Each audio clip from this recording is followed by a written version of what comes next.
रख रख त्या रानातून थोडं पुढे जाऊ गड्या, पाऊल थकलं नाही गड्या, पाऊल थकलं नाही सुकले।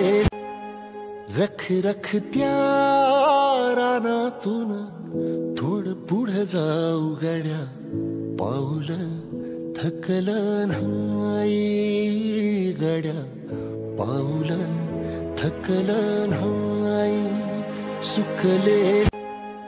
रख रख त्या रानातून थोडं पुढे जाऊ गड्या, पाऊल थकलं नाही गड्या, पाऊल थकलं नाही सुकले। रख रख त्या